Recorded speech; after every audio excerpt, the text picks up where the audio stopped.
yang bagoya. Tại sao ta nói sẽ mãi hidup berjalan di satu arah. Semuanya nyanyi buat Tuhan, oh betapa indahnya.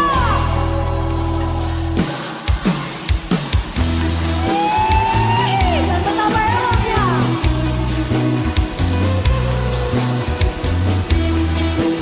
Yang kencang, ya saudara.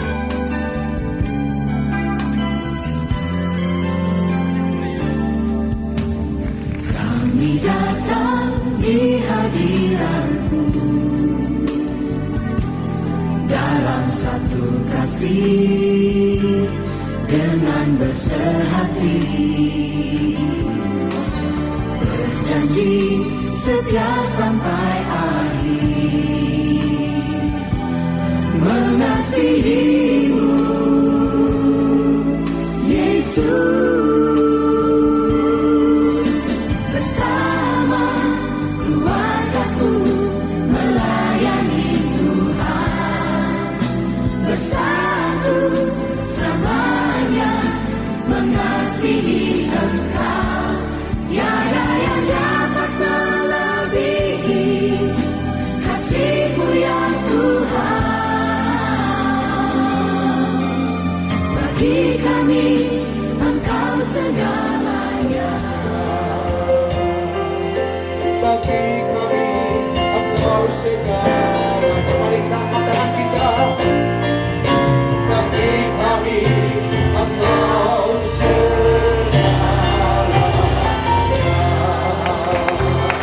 Haleluya.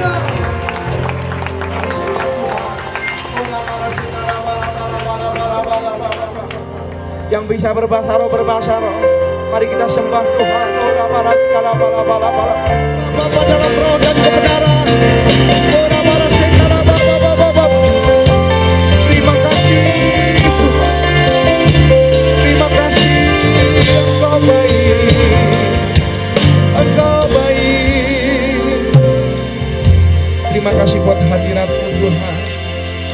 Terima kasih Kau izinkan kami berada di tengah karya. Jika kami memandang sekeliling kami melihat kebesaran-Mu sangat luar biasa. Kami berada di tengah ciptaan. Kami bersyukur kami boleh ada hingga pada hari ini Tuhan. Biarlah Tuhan arahkan pandangan kami, arahkan hati kami untuk tetap terus tertuju kepada Engkau.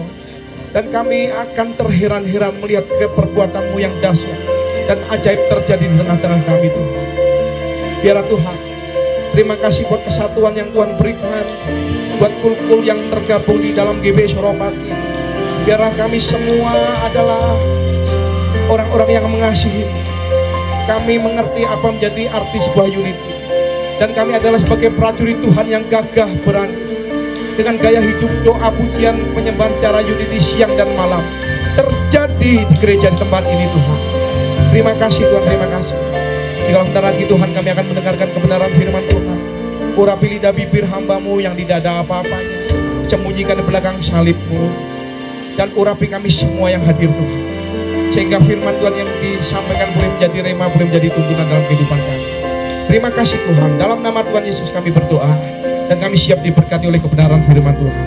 Yang percaya sama-sama katakan amin. Silakan duduk saudara, berikan kemuliaan buat Tuhan kita sekali lagi. Haleluya. Shalom, semua dalam keadaan baik, amin. Ini adalah sebuah acara kebiarkul ya, yang diadakan dengan mendadak ya. Sebenarnya hampir tidak diadakan tahun ini. Ya, tapi saya bicara ke Pak Handono. Pak Handono mana ya Pak Handono? Oh di belakang. Oh di toilet ya. Saya bicara ke loket, saya pikir ke toilet. Ya, saya bicara kepada Pak Handono harus diadakan. Ternyata waktu kerjanya cuma 2 minggu, saudara 2 minggu yang lalu. Ya karena biarlah ini menjadi Cool Day, menjadi sebuah acara tahunan. Biarpun dulu yang tahun-tahun lalu mungkin pesertanya lebih banyak. Tapi ya banyak yang bukan anggota Cool. Amin saudara. Yang saya harapkan acara yang ini ya semua terhisap dalam Cool yang ada di dekat kediaman saudara. Yang mau katakan amin. Bagi pekerja yang belum terhisap kul, bisa tolong angkat tangan. Yang belum terhisap kul, belum terhisap different, bisa angkat tangan. Yang belum terhisap, yang senyum-senyum ini, yang belum terhisap. Saya harapkan setelah pulang dari tempat ini, saudara terhisap, amin saudara. Ya, karena saya percaya melalui kul itu saudara bisa dikembalakan, saudara bisa diajar, saudara bisa dimunculkan Tuhan, amin. Saudara tahu kemarin pendeta yang khotbah di GBI Suropati yang kemarin itu PDP Hendri Saleh, itu adalah seorang jemaat yang terhisap di kul.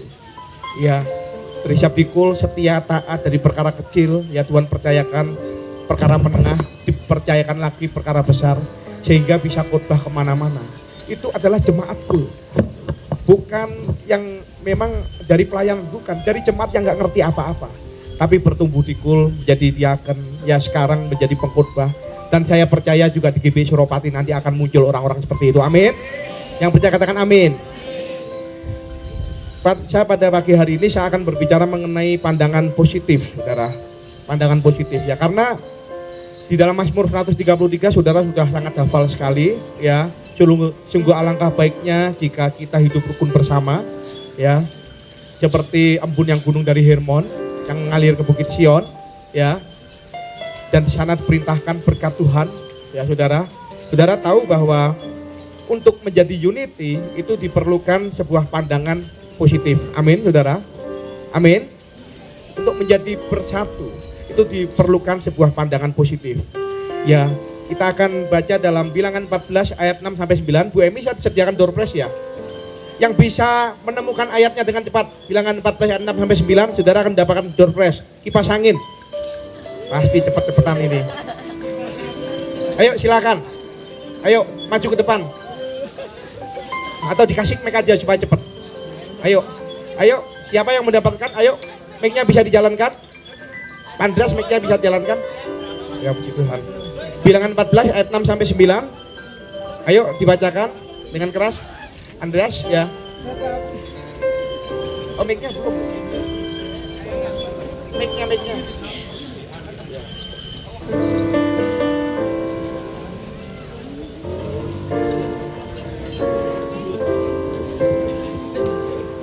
Ayo dibaca Bu, ayo cepat.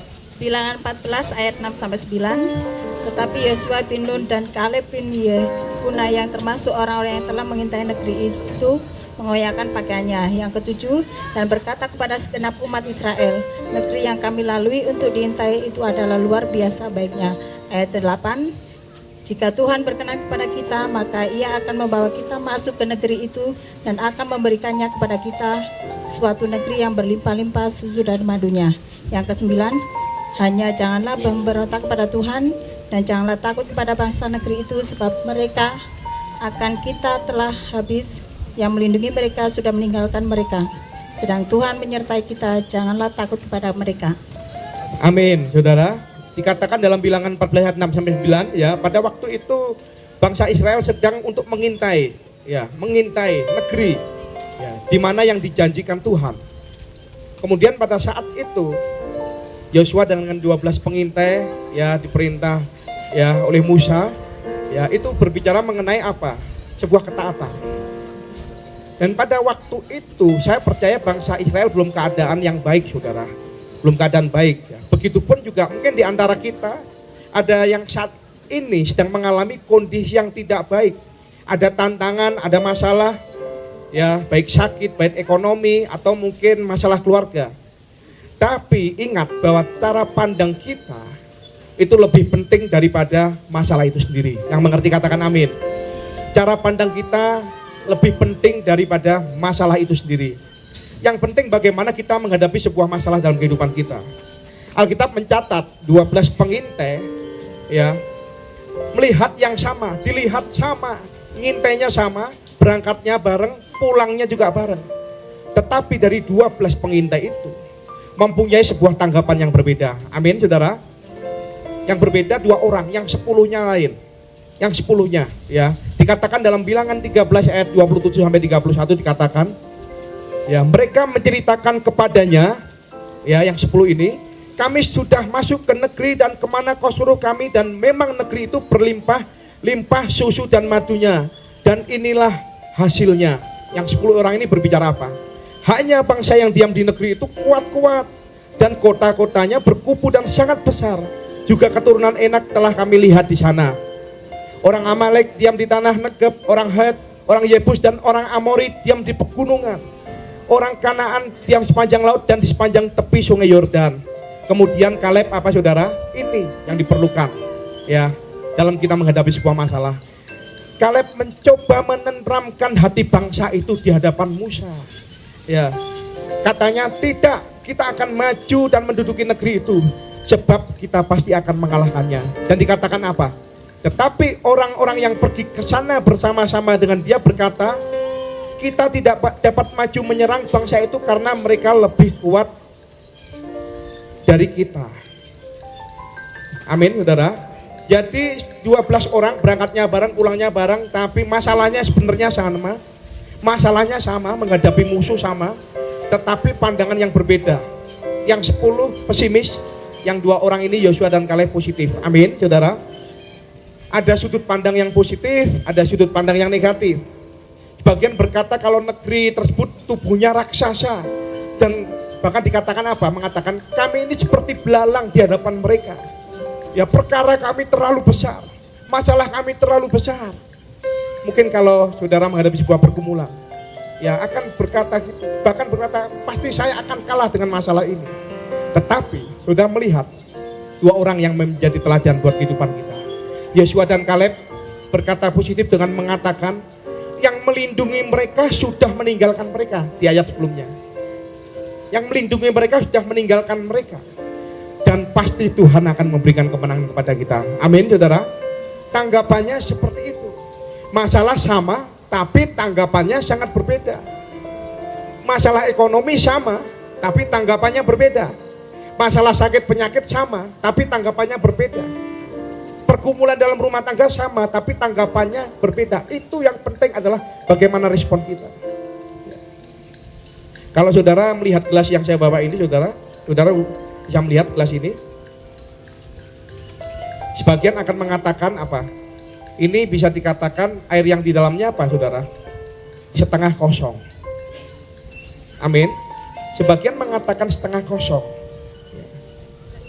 Kemudian yang sebagian lagi mengatakan apa? Ini setengah penuh. Setengah penuh. Dua-duanya sama benernya.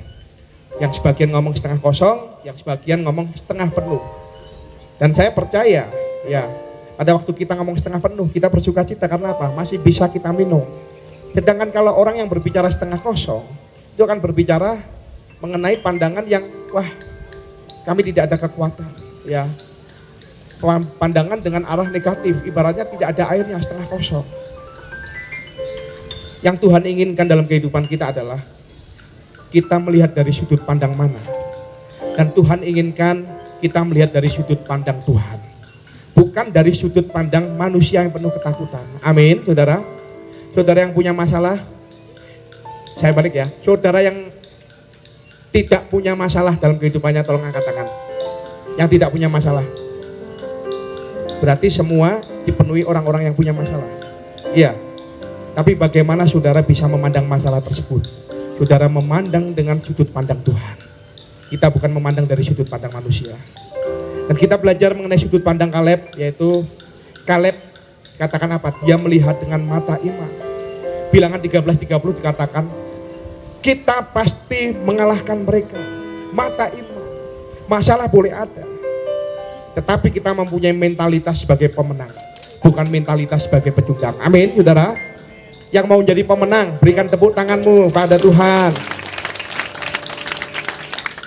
Saudara mengingat cerita yang Nabi Elisa pada waktu sedang dikepung musuh dan bujangnya berkata, celaka, payah, mateng, ya Tuanku, ya karena pasukan besar sedang mengepung kita. Pada saat itu, bujang Elia, mata jasmaninya terbuka, tapi mata rohaninya tertutup. Sehingga apa? Akhirnya Elia mendoakan supaya apa? Mata rohaninya terbuka dan Tuhan turut campur tangan dalam kehidupannya. Amin, saudara. Pada saat kita melihat masalah kita, kadang mata jasmani kita membuat iman kita turun. Tapi saudara berdoa supaya Tuhan bukakan mata rohani saudara. Amin. Dan saudara akan melakukan perkara-perkara yang besar dan luar biasa bersama dengan Tuhan. Yang setuju katakan amin. Mujizat terjadi kalau ada masalah. Masalah kecil, mujizat kecil. Masalah besar, mujizat besar. Siapa yang siap terima mujizat besar? Angkat tangan, siap terima mujizat besar. Berarti siap untuk terima masalah besar. Amin. Tapi saya percaya amin itu adalah ya, masalah boleh terjadi, tapi Tuhan tetap menyertai. Amin, saudara. Berarti saudara harus siap menghadapi ya segala pergumulan. Ya kita belajar dari Kaleb yang melihat dari mata iman, berkata bahwa apa? Tuhanku lebih besar daripada masalahku. Amin, saudara. Kemudian yang kedua, mengucapkan perkataan iman Kaleb. Kaleb berkata apa? Yang menyertai mereka sudah meninggalkan mereka. Tetapi Allah menyertai kita dan kita pasti akan menang. Amin, saudara. Memperkatakan perkataan iman. Ya. Kaleb memiliki kata-kata yang menenteramkan hati Musa. Kemudian Kaleb juga apa? Mempunyai sebuah tindakan. Ya, sebuah tindakan. Karena dikatakan apa? Kalau di dalam Roma 4 ayat 17, Allah menjadikan dari yang tidak ada menjadi ada itu melalui firman. Tetapi kita menciptakan dunia kita dengan perkataan kita. Amin, saudara. Amin, saudara. Ubah kata-katamu dan pasti akan mengubah duniamu. Amin. Saudara percaya itu? Perkatakan sebuah perkataan iman. Kemudian yang ketiga, Kaleb menggunakan potensi dengan maksimal. Di dalam Yosua 14 ayat 10 sampai 11 yang bisa mendapatkan, ayo segera angkat tangan. Yosua 14 ayat 10 sampai 11. Yosua 14 ayat 10 sampai 11. Yang bisa mendapatkan angkat tangan, ada door prize. Ayo berdiri. Oh ini ya, iya. Oh situ, ayo silakan. Yang laki ngalah ya. Ayo. Dulu ya. Ayo. Ya oke. Yosua 14 ayat 10 sampai 11. Harus mendapatkan dulu. Bapak Ibu baru maju. Belum dapat ya? Belum. Ini Yosua bangun pagi itu dah. Bukan. Ayo ganti orang. Nggak terang ini. Tereliminasi. Ayo.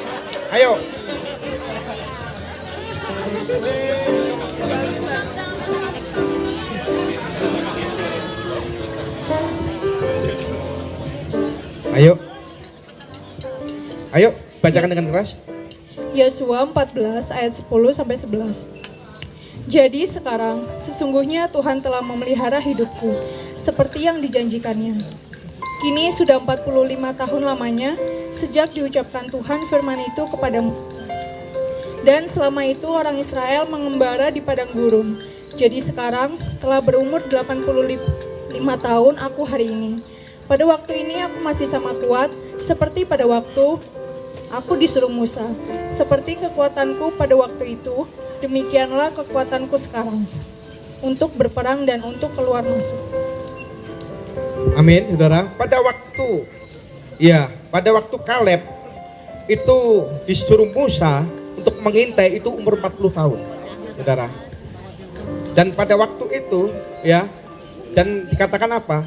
Pada waktu ini aku masih sama kuat seperti pada waktu aku disuruh Musa. Seperti kekuatanku pada waktu itu, demikianlah kekuatanku sekarang untuk berperang dan untuk keluar masuk. Ya, dikatakan apa? Kaleb dulu 40 tahun, sekarang 85 tahun. Waktu menjadi pengintai 40 tahun, kemudian ya sudah masuk tanah perjanjian 85 tahun. Ya. Dan apa? Dikatakan apa? Kaleb tetap kuat mengalahkan musuh. Saudara, ada orang usia 40 tahun, tetapi semangatnya seperti umur 85 tahun. Tapi juga ada orang yang usia 85 tahun, semangatnya seperti 40 tahun.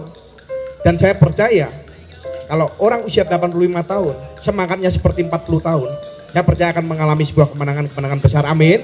Ada spirit semangat, ada spirit menggunakan kehidupan secara maksimal. Salah satunya saudara, ya kalau saudara melihat kisah Iska pada waktu menabur, ya di tanah itu, ya Iska diberkati secara luar biasa, ya. Dan dikatakan apa? Firman Tuhan, orang itu menjadi sangat kaya dan kian lama kian kaya, sehingga ia menjadi sangat kaya, memaksimalkan potensi yang ada. Saudara saat ini diberkati sebagai apa? Saudara diberkati punya talenta yang luar biasa, gunakan talentamu secara luar biasa untuk melayani Tuhan. Saudara saat ini diberkati secara keuangan, gunakan uangmu untuk melayani Tuhan. Yang setuju katakan amin. Kemudian ya, kita kalau melihat Kejadian 26 ayat 25, kita belajar dari Iska. Kaleb, Iska kita belajar, ya. Sesudah itu Iska mendirikan mezbah di situ dan memanggil nama Tuhan.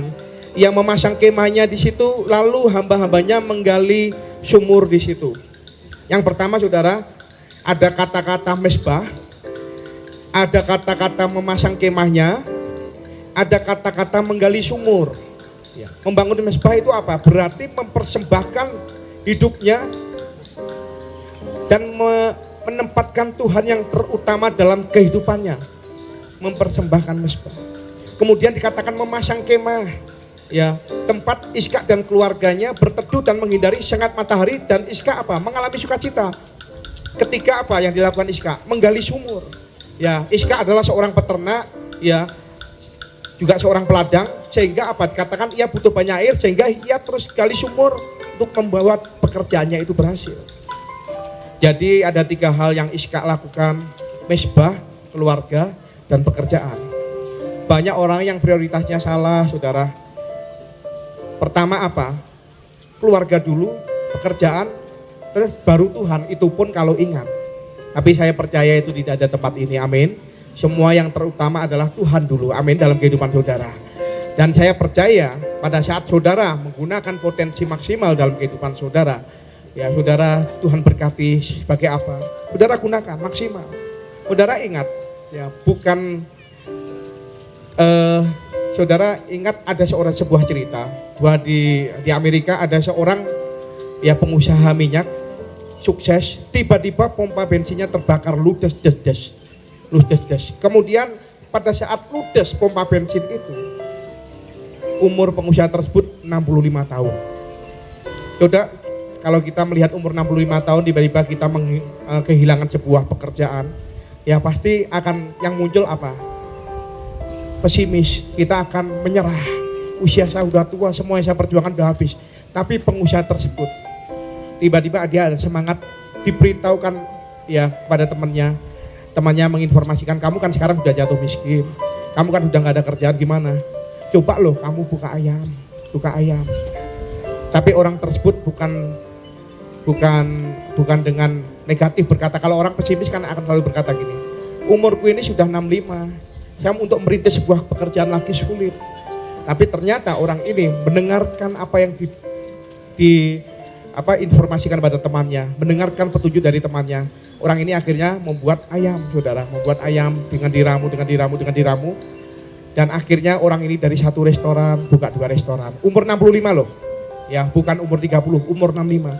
Buka 1 restoran, ya 2 restoran, 3 restoran, dalam kota, luar pulau, akhirnya luar negeri. Dan restoran ini yang kita kenal sebagai apa? KFC, Kentucky Fried Chicken. Kalau saudara melihat ada gambar tua di sana, itu adalah Kolonel Sanders. Jadi dia memulai usaha KFC bukan pada usianya muda, tapi pada saat dia usia 65 tahun. Amin saudara. Biarlah potensi yang ada kita gunakan terus-menerus, maksimalkan. Saudara jangan menyerah. Kemudian yang keempat, kita belajar dari Kaleb adalah mengikut Tuhan dengan sepenuh hati. Ikut Tuhan tuh sungguh-sungguh saudara. Amin. Ikut Tuhan tuh sungguh-sungguh, bukan karena ada acara cool day baru ikut. Ada acara cool day baru ikut. Ya karena kalau saudara ketahui bahwa memang kalau saudara bisa melihat bayar 20.000 dapat tiket, dapat makan, dapat door prize ada di mana.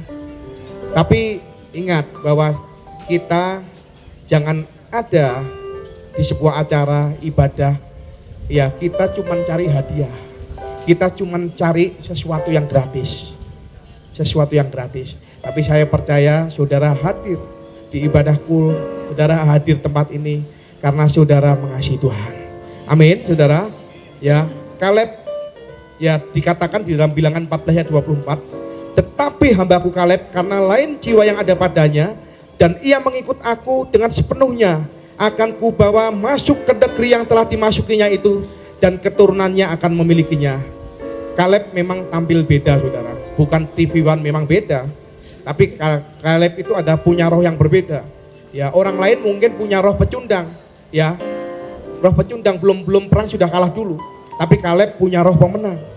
Keberhasilan itu bukan soal jasmani. Ingat, kalau saudara hari-hari ini secara jasmani hidup saudara gagal, saudara tidak ada kerjaan, ya saudara sedang terpuruk, ya itu adalah saatnya kita introspeksi diri. Kenapa Tuhan? Ya kenapa Tuhan? Karena saya percaya pada saat rohani kita benar, ya firman Tuhan berkata apa sih? Matius 6 ayat 33, carilah dahulu kerajaan Allah dan kebenarannya, maka semuanya akan ditambahkan padamu. Amin, saudara. Kalau seandainya hari-hari ini secara jasmani saudara sedang mengalami sebuah pergumulan yang luar biasa, satu hal yang harus kita lakukan, sungguh-sungguhlah dengan Tuhan. Yang mau katakan amin, yang percaya katakan amin. Kalau ibadah itu sungguh-sungguh, kalau nyembah itu sungguh-sungguh, jangan setengah tiang. Kalau angkat tangan itu jangan gini, angkat tangan itu sungguh-sungguh. Karena apa? Ya kalau saudara memenangkan peperangan rohani, saya yakin dan percaya peperangan jasmani juga pasti akan saudara kalahkan. Amin, saudara. Kalau kita melihat ada tokoh lain selain Kaleb, Daniel. Daniel itu ceritanya ya adalah budak yang ditawan di Babel. Tetapi bagaimana seorang budak bisa menjadi seorang perdana menteri? Karena apa? Daniel mempunyai roh yang luar biasa. Amin, saudara. Jadi apapun yang terjadi dalam pergumulan kita, persoalan, lakukan ini. Pertama, memandang dengan mata iman. Kemudian perkatakan perkataan iman. Ketiga, gunakan potensimu secara maksimal. Saudara pinter bikin ayam goreng, bikinlah ayam goreng secara maksimal. Saudara bisa bikin roti, gunakan potensimu bikin roti secara maksimal. Kemudian yang keempat, satu hal, saudara harus ikut Tuhan dengan sepenuh hati. Amin. Ya dikatakan apa? Ya saudara, di hadiratmu ku sujud menyembah, ku cari wajahmu dan bukan berlaku. Kau yang maha tahu dalamnya hatiku, tiada yang lain seperti dirimu. Di hadirat Tuhan tuh cari apa, saudara? Di hadirat Tuhan tuh cari apa? Cari gratisan, bukan kan? Di hadirat Tuhan tuh cari apa? Cari wajah Tuhan. Ya, bukan cari berkat. Amin. Tapi saya percaya pada saat saudara mencari wajah Tuhan, berkat cara ekonomi, berkat kesembuhan, berkat semuanya damai sejahtera sukacita akan mengikuti dalam kehidupan saudara. Amin. Yang percaya katakan amin. Mari saya undang saudara untuk bangkit berdiri. Ora-bara sikara-bara. Di hadiratmu, mari sembah Tuhan sungguh-sungguh. Cari wajah.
Cita kau berikan dalam hatiku, suka cita gantikan segala dukaku, suka cita karena kau telah bebaskanku, suka cita Yesus memberiku kemenangan dan kakiku menyerahkan diri, hatiku bersuka dan mulutku bersorak rasakan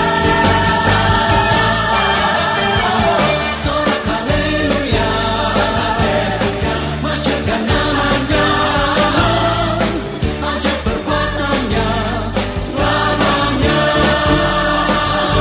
selamanya. Suka cita kau berikan dalam hatiku, suka cita gantikan segala